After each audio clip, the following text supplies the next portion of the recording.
People always ask me, hey Josh, why do you put a hat on if you style your hair in the morning? And I mean, can you even consider that styling? Like, you guys saw, I just messed it up with a towel a little bit and put a little bit of paste in it.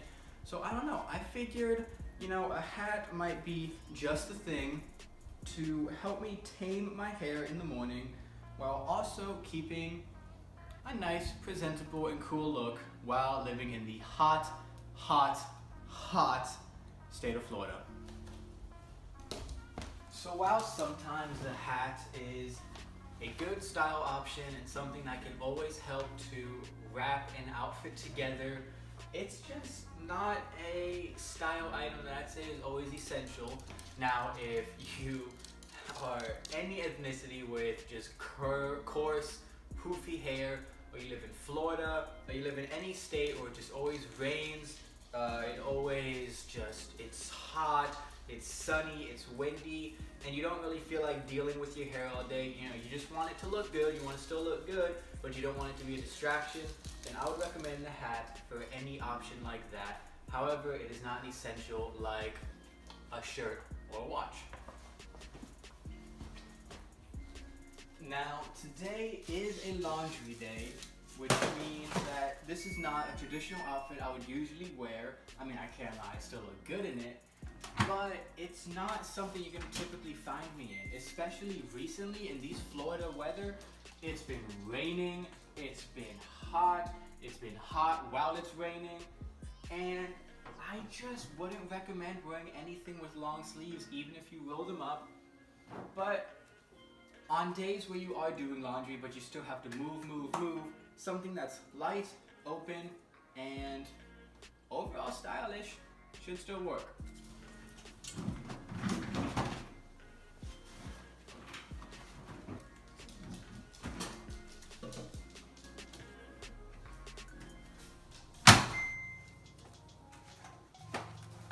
Never, ever, ever forget dryer sheets.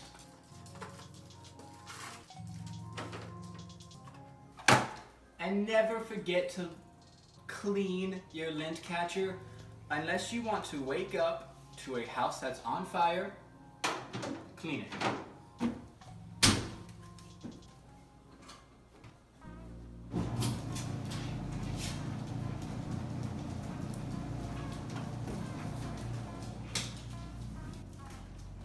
If you're not drinking at least 3 bottles of water a day, what are you doing?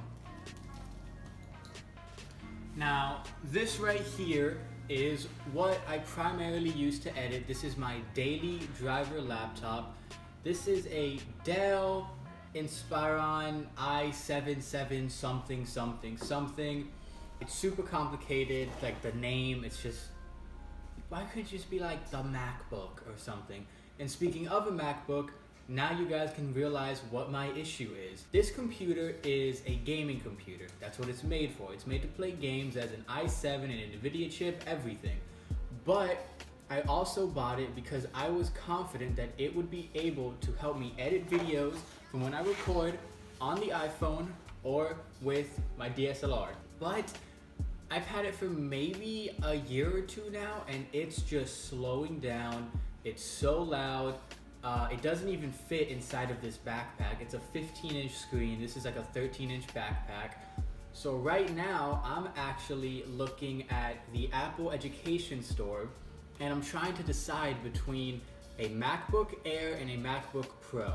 Now, I've edited on my mom's MacBook Pro 2015, not the new one, and it just worked like a charm. She lost like 7% battery, and I was editing for like an hour and a half, 2 hours. This thing, just now being unplugged, the battery's not even popping up. It doesn't even let me see how much, and it usually does. So that should show you that while this might be a good computer, while it's plugged in, keep that in mind, because this computer runs at half power. When it's unplugged, you're gonna get maybe an hour and a half out of this. So what's my review of the Dell Inspiron blah blah blah blah blah?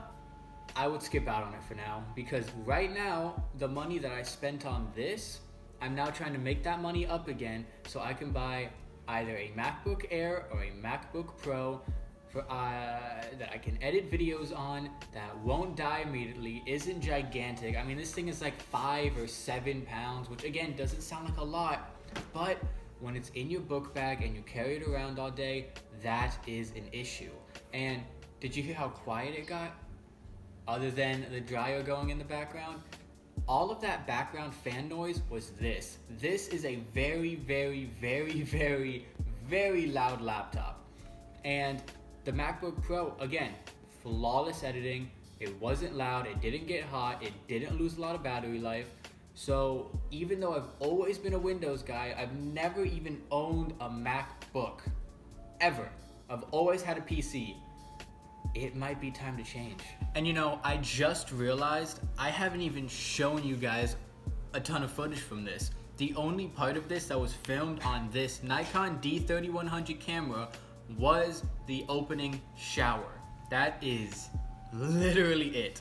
And like I said, this camera does great for beginner photography. Here are a few examples.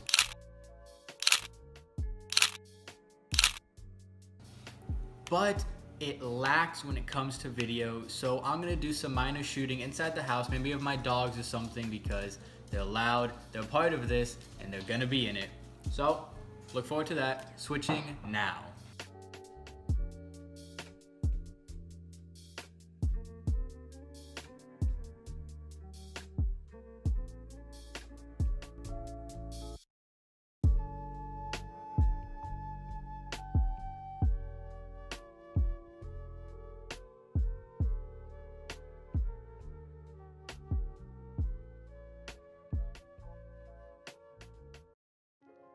Alright, that was what the Nikon D3100 looks like while taking film. I didn't use a gimbal or a stabilizer or anything like that, or like a monopod. Literally, it was just me holding it, doing a couple camera techniques that, you know, I feel like would give me some steady images while also having to work with one very lazy puppy and another very excited puppy. So, y'all can make that what you want, but in my opinion, it's worth an upgrade. Or it's not worth an upgrade, it's in need of an upgrade. And I am upgrading soon.